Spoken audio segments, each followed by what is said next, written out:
We ready to record and get going? Wonderful. Well, great. Once again, thank you all so much for joining us today. My name is Tony Bell, and I serve as the Senior Director for the Office of Program Administration for National University System. And we're just thrilled that you're here to join us today for creating highly engaging virtual learning spaces with Chris Bunting and Elizabeth. And Elizabeth, I know I was going to, how do you pronounce your last name again? Madjlesi. Thank you for doing that. And I'm humble enough to ask you to do that live for me versus saying it wrong for everyone. So thank you for leaning in and supporting me there. Before we begin, I'd like to ask you to mute yourselves and turn your cameras off. We have a section where we will send you into breakout rooms, and we will ask you then to turn on your cameras and mics so you can engage with your colleagues. We will record this session except during breakout rooms, and you can access the recording from your virtual attendee hub. We will also provide you a note catcher document located in the session description on the attendee hub. This resource will serve two purposes. One, to guide your learning during the session, and two, used as discussion prompts in the breakout. If you have any questions at all, please use the chat box and we will do our best to answer them. We want this to be engaging, so please use the chat box for questions, comments, whatever you're feeling, we want to feel it too. So please share that with us in the chat box. So it really is an honor to have Chris and Elizabeth both here from Candid joining us. Candid is one of our premier partners of the Fundraising Academy, and just folks that I love to engage with whenever I can.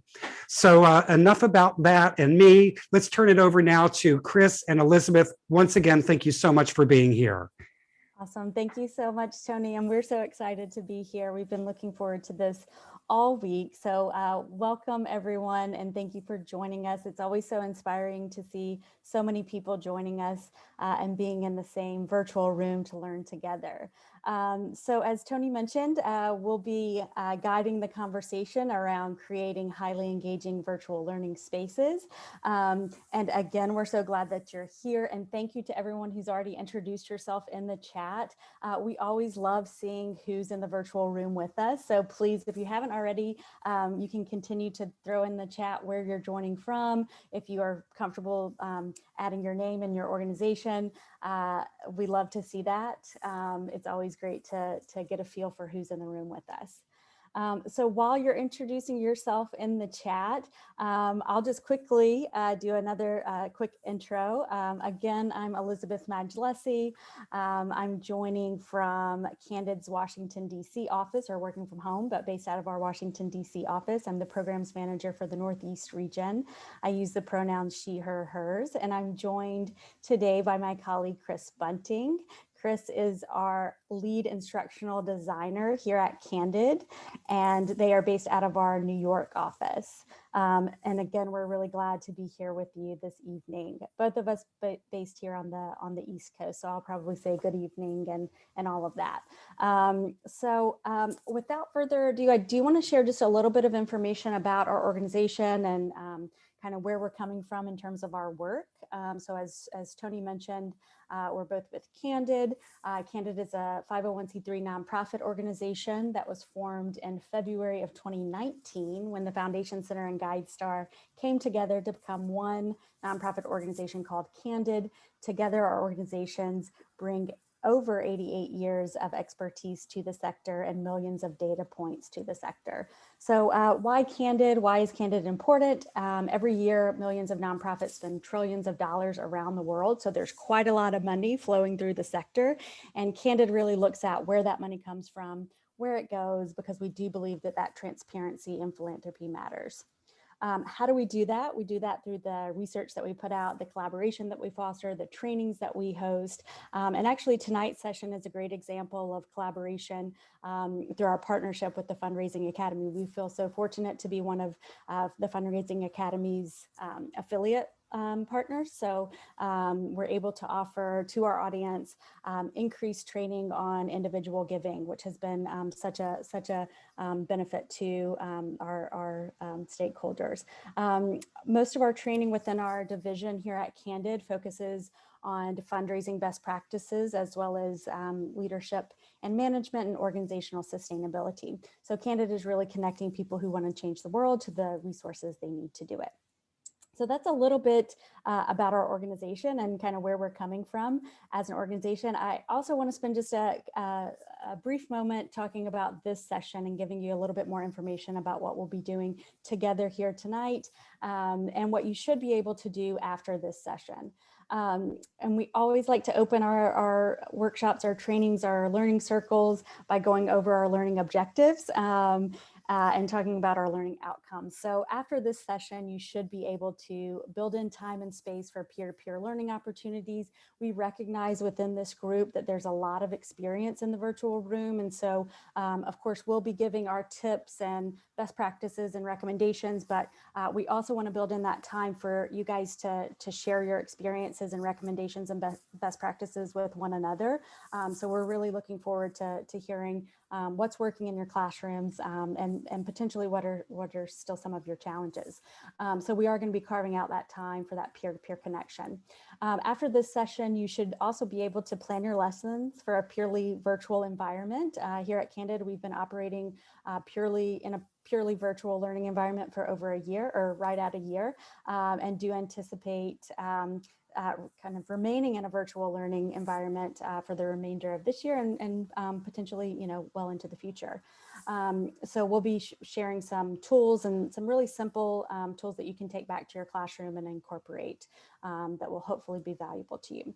And then finally, after this session, you should be able to create engaging lessons with high levels of interactivity. So that is really the goal for this session. And also we'll go ahead and kick things off with our first point of engagement and our first interactive activity. You should see on your screen a prompt for an icebreaker or warm up. We do like to kick off a lot of our sessions with a warm up or an icebreaker just to get connected to one another and kind of kick off the learning session. So and this prompt, we'd actually like you to use the application Slido, slido.com. You can either grab your phone and go to slido.com and type in the event code 45536, or we are dropping a link in the chat that you can directly click on, and it will take you directly to the prompt. So the prompt is just in one word, describe how you are feeling this week. So we recognize that everyone's sort of in a different place within their lives, and there's a lot going on, beyond just the screen and the learning environment that we're in. And so we do think it's important to kind of check in with our audience and see where everybody's head is, where everybody's heart is, and kind of do a quick pulse check to see how's the audience feeling, how are our participants feeling. So hopefully you've got Slido pulled up and you were able to enter the event code or click on the direct link and just in one word describe how you are feeling this week. And I'm actually going to stop sharing my screen here and pull up the dashboard to see where everybody is, how they're feeling, and what's going on outside of just this session. So Slido is great for, visuals. This is certainly something we could have asked in the chat, but it's always useful to see kind of where the majority of people are and where their responses are. So I see a lot of stuff here, and hopefully you can see my screen as well. I see a big tired in the center of the screen, right? So that lets us know, Chris, we've got to up the energy, right? Because everybody's tired. It's towards the end of the day, depending on where you are. Overwhelmed, grateful, excited. I'm really glad to see that in bold. Great with an exclamation point, busy, accomplished. So kind of a whole spectrum here. And this is really useful as a facilitator you know, as we're, you know, working with our participants, our students, it's always good to check in and see how's everybody doing, and just, you know, maintain that human connection, that human element, even when we're working kind of through the screen. So thank you for sharing this, and I see people are still sharing, and please continue to add to this list. Thank you, I really appreciate it. And I am going to stop my screen share. You can continue to add things into Slido, but I'm going to stop my screen share and turn it over to Chris for some top tips. Awesome. Thanks so much, Elizabeth. Very relatable to hear that people are feeling tired and overstretched. And I also saw some excited. So I'm feeling both of those things at once. So I don't know what that means, but we'll try to keep the energy up. And I had my goldfish snack before this training, so I'll try to keep us going and know that you're not alone if you're feeling tired at this moment. So yeah, we've structured this presentation as a list of tips for engagement. So you'll see us both go back and forth, Elizabeth and I, and we really designed it to share with you some best practices, some things that have worked well for us in our trainings to make things engaging and interesting, both for us as facilitators, and we've gotten some great survey feedback too from our participants and our learners. So with that, I'll dive right into our first tip, which is let folks know what to expect and how to participate. So as Elizabeth highlighted earlier, we love to start with learning outcomes. I'm an instructional designer.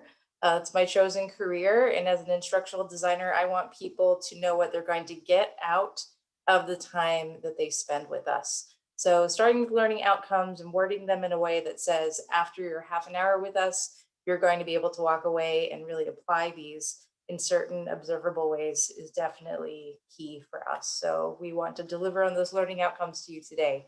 And the other thing is some virtual housekeeping notes. So because we're in a virtual environment, I know probably a lot of us have been on Zoom for months and months now, so it can feel very familiar, but it's not always familiar to everybody. So having some virtual housekeeping notes to let people know how they can participate in your virtual room and just setting some expectations. So for example, we have a few example slides that we use at Candid that I wanted to show you how we do this in practice.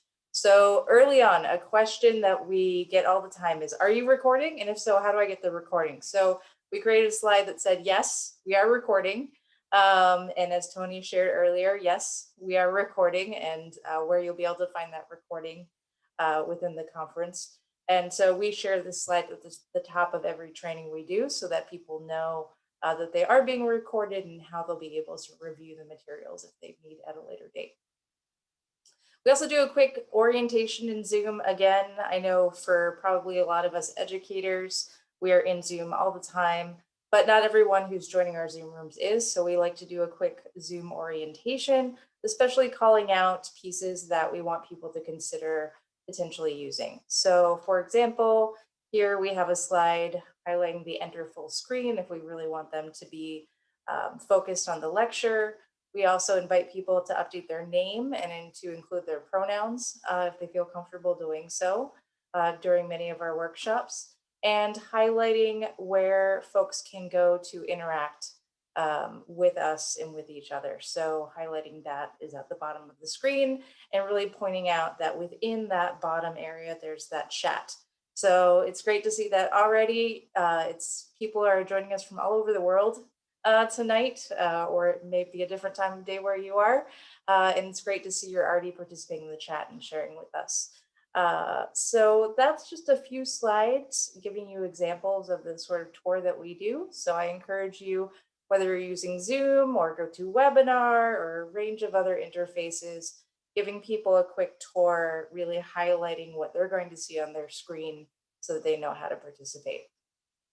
Another one that we already did today with you is break the ice. And I think the top bullet here is such an important reason to do this, to foster connection. I think we're all feeling disconnected, and there's a lot of hunger for community and connection. So being able to build that with each other and the spaces that we create is just really powerful.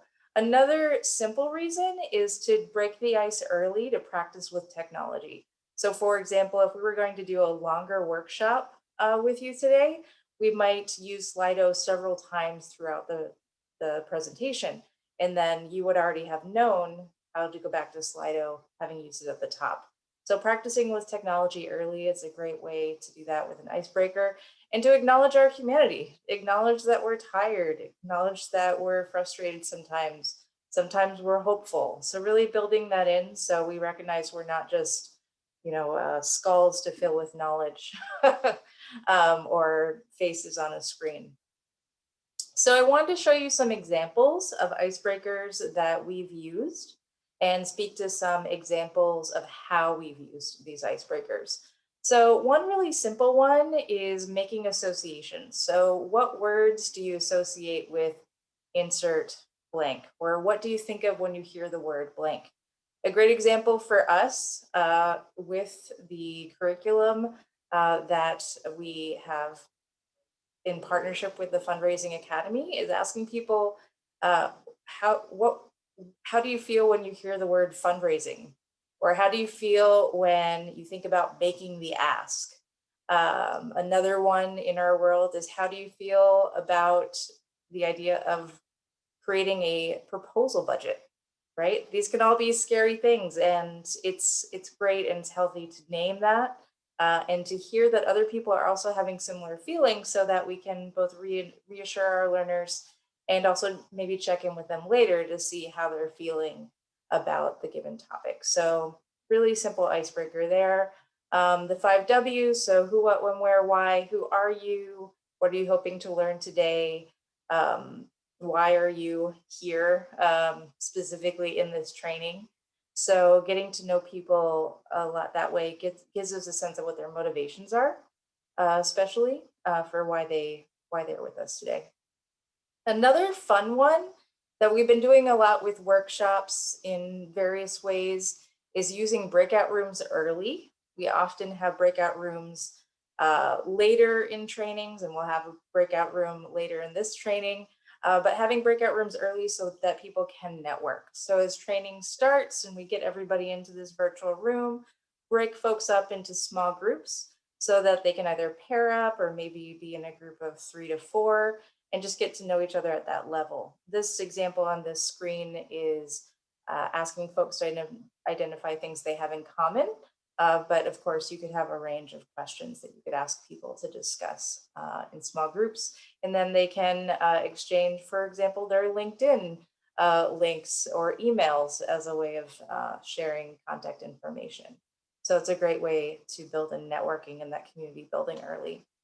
I have another slide with a whole bunch of additional resources, over 75 additional prompts for icebreakers, and some of my favorites I called out here. Just in case you really want to dig into icebreakers, you want some icebreaker inspiration. I know for myself, sometimes I feel like I've asked the same icebreaker question 15 times and I just don't want to ask it one more time. So I dive into these resources and get some inspiration there. Tip number 3 is divide and conquer. So you're already seeing this in practice, right? You heard from Elizabeth at the top. You're hearing from me now. I'll hand it back to Elizabeth and Tony as well. Open the session and we'll be speaking later. So really bringing in multiple voices. I don't know about you, but even my favorite podcast, I don't want to listen to that one person talk for a full hour, right? But this also can get a little tricky because then I have to know, okay, well, when is Elizabeth speaking? When is Tony speaking? So we really encourage you to have a shared planning document. We're going to show you what our document looks like, and you'll be able to reference it and potentially use it for your own purposes. And third bullet before I do that, though, is have back-end support if possible.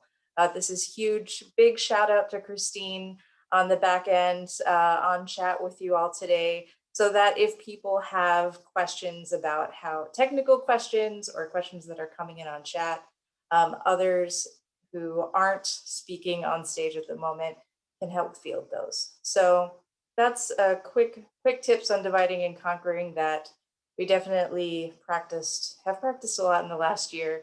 So I'll quickly share my screen to just briefly show you what this lesson plan looks like in practice for us.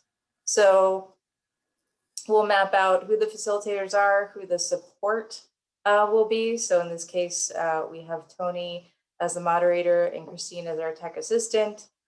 Who's speaking when? So Elizabeth was up first for 5 minutes to go over our welcome, introduce Candid, and then also she facilitated the icebreaker. And so you can see here in bright red anytime that we have interactivity mapped out right there so that we know when it's going to happen. And also you saw me pasting in chat. I was not typing that on the fly. We actually had it mapped out ahead of time. So that can be a great thing to do if you are doing that back and forth, have your links mapped out for when you want to drop things in chat. And then you can see here, I have 12 to 15 minutes for my section, and I actually have my timer going, so I make sure that I stay within my time. And that is a quick overview of the lesson plan. I'm gonna head back to my fourth and my final tip, which is frequent points of engagement. So what does that mean? It's really, so I attended a training via Zoom with fellow instructional designers, and I got the feedback or the advice that you really want engagement at least every 5 to 7 minutes to keep people interested, especially in a virtual environment. So you may have noticed that here that we're asking you for engagement along the way.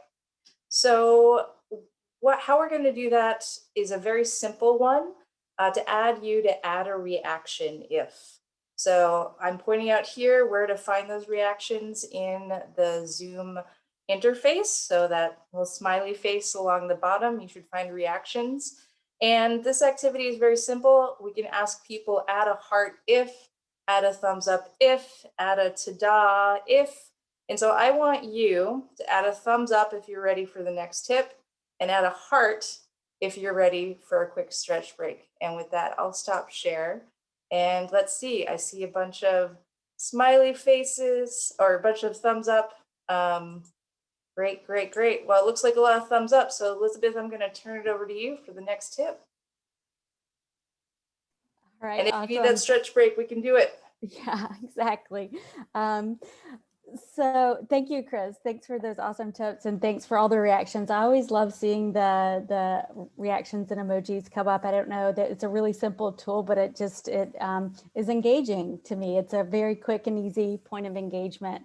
So thanks for participating, everyone. I do see a comment in the chat about not being able to access the lesson plan. So I'm going to try to drop a separate link in the chat so you can see if that works for you. So I'll just give you a Google Doc link so that you can try that out. As you can see, it's a really simple template, but whatever we can share with you to make it to make your planning easier, we want to be able to do that. So I just dropped a Google Drive link in the chat so you can test that out. One thing I want to say about the lesson plan template is that, we recognize that everyone's coming in different situations and within their classroom. So you may not have 4 support people on or 2 support people and 2 trainers. And so we absolutely recognize that. And we, want to give you the tools that you need to map out and plan in whatever platform you're using and whatever situation you're in terms of support. So whenever possible, bringing in multiple voices, and sometimes that may mean you have to get a little bit more creative with how you're breaking up the content and how you're tapping into multiple voices. So we do recognize that.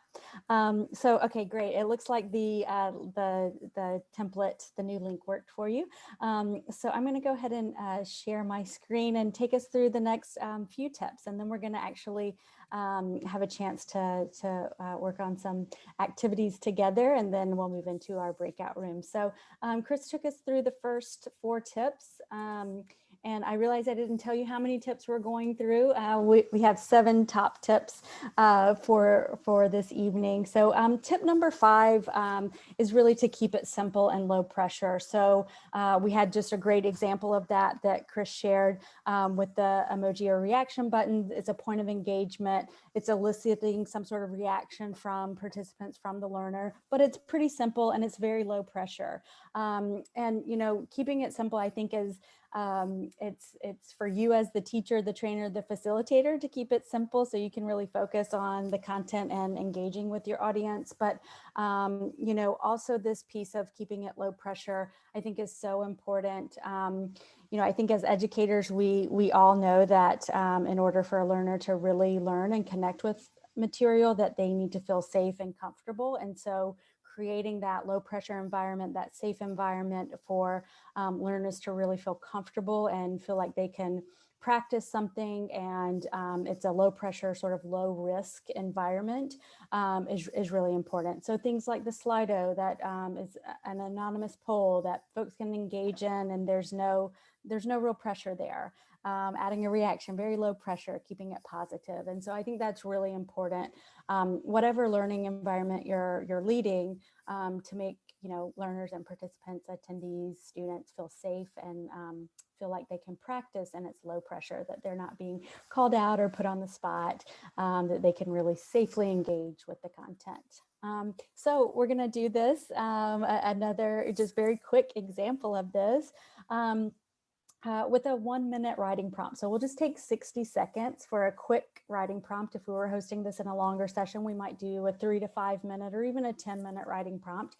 And this is an easy prompt. Write down 3 things that you've learned from this conference so far that you're excited to take back to your classroom. So if you're like me and you always have a notepad and a pen next to you and you always take actual hard copy notes, go ahead and jot a few things down. Or, you know, if you have a notepad or a Word document open, feel free to put, you know, fingers to keyboard or pen to paper, whatever you're comfortable with, and write down 3 things that you've learned from this conference so far that you're excited to test out. So we'll do 60 seconds and I'll set my timer. And I'm actually going to go on mute for a full 60 seconds.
All right.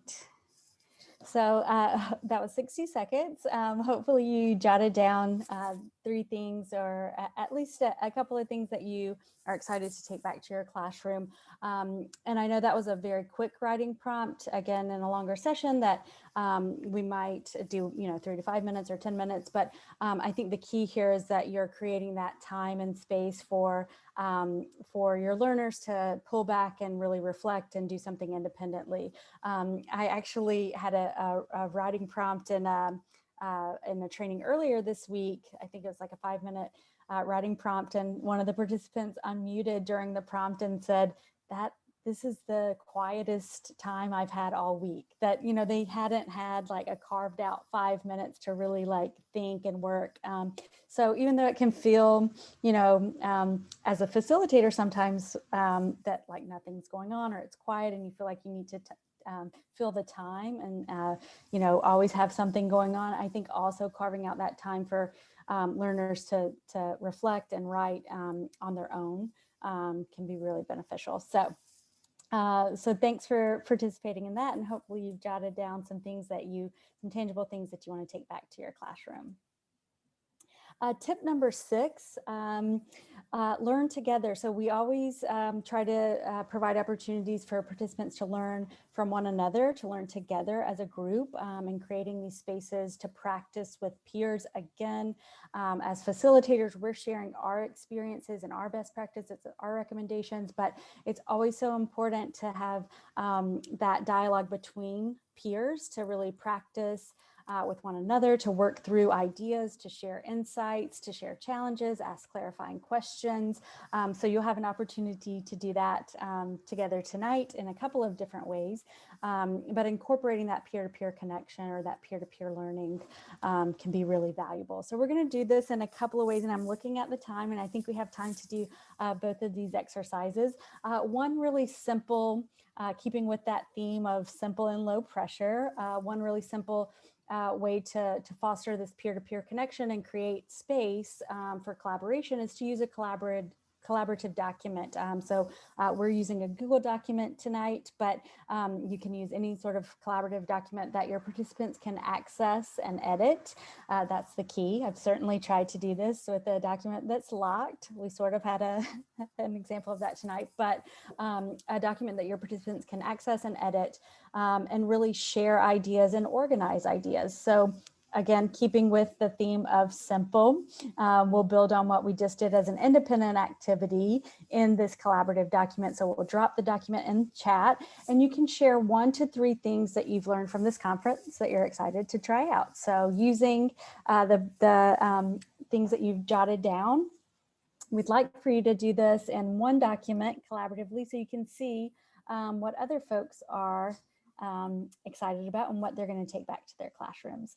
So I am hopefully going to open this document, and we can see what everyone is adding in.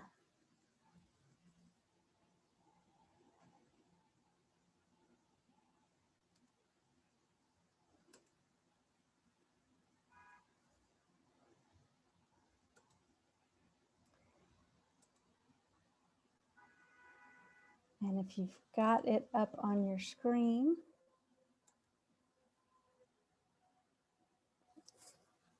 I'm just taking a minute. Looks like Slido's a hit. Awesome. Love to see that. And I need to watch the recording of the self-care session. It looks like it was a great one. Oh, perfect. Yeah.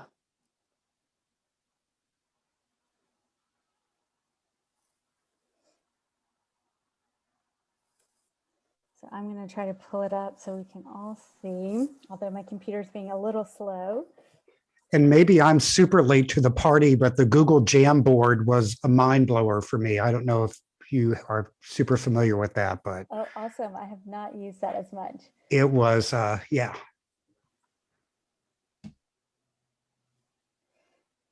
So I'm going to stop my share because it's being a little slow to open that document. But Chris, you're seeing some good ideas. Yeah, if you want, I can up. share popping up. We got anonymous blobfish, anonymous turtle. We got all sorts of folks here. So yeah, we have icebreakers, Slido, self-care. Someone's going to start a YouTube channel. Yeah, just a lot of reminders of being balanced humans and interacting with folks. So and yeah, I haven't joined the Jamboard party yet, so I'm gonna have to check that out. That's great. And I love this. And, you know, again, if you're using something, of course, like this in a longer session or for a more in-depth exercise, always good to create, you know, headers or different boxes for folks to kind of organize. But this is great to see everyone's their comments and thoughts in one place. I think that's what I love so much about this. And also, you can save this document and download this document and use it as a resource in the future. And the best part of using Google Docs for this is all of the fun animal names, right? So that's wonderful. Thank you guys for sharing, and continue to continue to share, and you have access to that document. And if you want, you can download it, and you can't see who's adding what, so you can't necessarily go to that person and ask for more information about the resources that they're excited to try out. But all great ways to stay connected. And I'm looking at the time, and I want to go through my last tip before we move into the breakout rooms, so that you do have time to connect with one another in the breakout rooms. But the collaborative documents, just a great simple way to connect with one another and share ideas. So the last tip for this evening is to vary their learning environment, which we've done a little bit of here tonight, but really, you know, moving beyond just the whole group instruction. The whole group is a great environment for, you know, micro lectures or mini lectures, you know, getting content out there, but then moving into other learning environments for small group practice, and also that independent work, so that people who, you know, learn best by working individually, they have that opportunity as well. So that's the final tip, but we want to give you a chance to chat about some of the things that we've talked about tonight, and also things that are going on within your classrooms. So I believe we have 10 minutes for the breakout rooms. And we do have a couple of prompts for you. You should have received a note catcher with a couple of prompts. If you don't have a copy of the note catcher, I think we have a link that we can drop in the chat so you can pull that up. With a couple of prompts to chat about with your peers. There are also some additional resources linked on that document, some of the icebreaker activities that Chris mentioned earlier. So do check out those additional resources. But the two prompts to guide your discussion in the breakout rooms. First of all, just curious, and during a 1 hour class, how many points of engagement do you typically incorporate into a 1 hour class? And what is working and what's maybe not working? So what have been some challenges or some wins in using engagement in your classroom? And then the second prompt to use in your discussions, do you have any favorite virtual platforms? And it looks like from the collaborative document that you've already got some great ideas of platforms and tools that you really like to use for virtual engagement. So talk more about that, share that, those resources and tools that you're using in your classrooms. And I'm going to be in a breakout room too, and I think Chris is as well. And so we want to hear about what's working in your classrooms and what some of your favorite tools are. So I think with that, hopefully you have the note catcher document, and I think we are just about ready to move into the breakout rooms. You should have about 6 participants per room. And I think you've used the breakout rooms before in this conference, so I won't go into details about the logistics of that.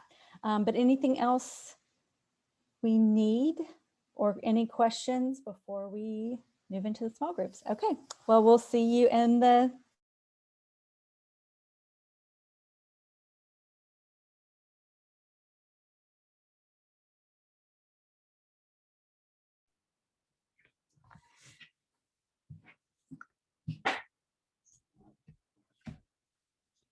I love seeing all these faces popping back into the room. I know, isn't that great? It's always fun to come back from a breakout room and see everyone.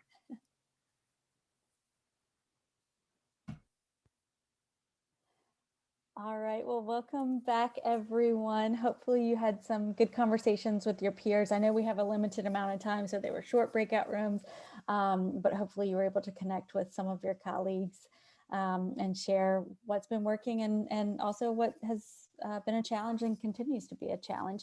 I think we just have a couple more minutes in our session, so we wanted to see if there were any burning questions or comments, or anything you wanted to either add in the chat or unmute yourself and ask questions or share comments. And I think I'll just open the floor in the chat.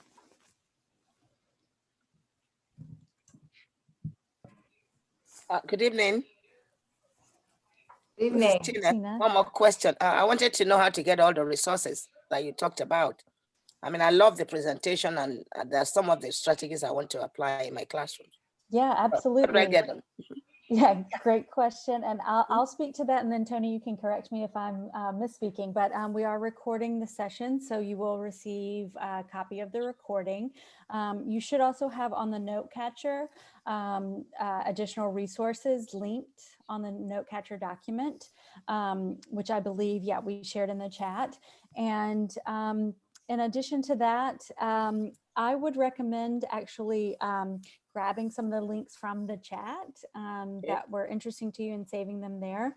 I'm also happy to share my contact information if that's all right, Tony, and I can just drop that in the chat, and feel free to reach out to me directly if you have any questions or have trouble accessing any of the materials.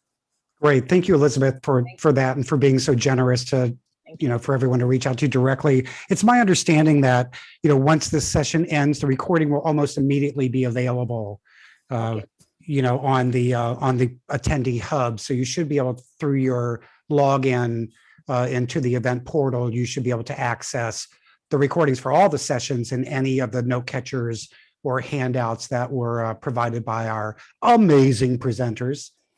Okay. Thank you. Of course. And Tina, you're the one that I saw in Bowie, right? Yes. Thank you. Awesome. Thank you, Tony. Thanks for clarifying that. So I'd like to share, I was sharing with the group that I was just with that I like to do as many things that are entertaining to the kids, trying to keep in mind that I'm competing against everything else that they're seeing on a tablet or a device. So like I'll play soft music in the background to fill that empty space. When I'm waiting for a question, I don't want to sound like, Bueller while I'm waiting for somebody to answer. I'll do silly things with the kids. Like if I know that they're, into Minecraft, I'll throw on a Minecraft Snapchat face and I'll use that. Or if it's somebody's birthday, we'll sing happy birthday to them and I'll just, we'll get into it and, I'll play music and we'll cheer and I'll use soundboards to like, when I'm doing stuff online. So it's like a full on production, but I find that I gotta compete against everything else that are on their tablets and they can easily get distracted, with a sibling maybe in the other room doing something else on the television playing or, so I try to do whatever I can to just get them to focus on me, keep your attention on me when I'm talking. There's even there's even filters where you can zoom in and they have to like look directly at you, so like you could face zoom where they're like really up close or, you can be, that guy, that lawyer that, messed up and had his filter on. And the kids love it because they see a talking cat. So now they're paying attention again. And, I can actually teach them and keep them focused. So that was just one of the tricks that, I learned along the way to just, be as silly as possible, but, keep them engaged is the whole point. Orlando, I was it. with you in the breakout room yesterday, and I was just telling my breakout room that there was a guy in a breakout room who did this awesome thing. And I went and downloaded it. Wouldn't you know it though? It worked on my home laptop. So if I'm home with my laptop, I can, but my school has it blocked. Okay. But I did like last night, I even texted my my TA and I was like, holy cow, get on our Zoom link now. Yeah. And when she got on, I was Shrek and she was dying laughing. And she was like, how could we? And I was like, even the 18-year-olds would think this is hysterical. But of course, our security settings at school, there you go, had it blocked. Talk to your tech guys and ask them. That's what I did. There were certain add-ons that I was blocked from, and I just talked to my tech department, and they were able to work it out. And I'm sorry if I'm taking up too much time, folks. No, Orlando. I mean, as you can see, it's not just the students that are like mesmerized by your presence. It's all of us. So I was wondering where I could sign up for your class. So thank you. Thank you for sharing that. We are, about out of time. Elizabeth and Chris, respectfully, I wanted to see if you had one more nugget you wanted to share or anything before I kind of wrap up the session.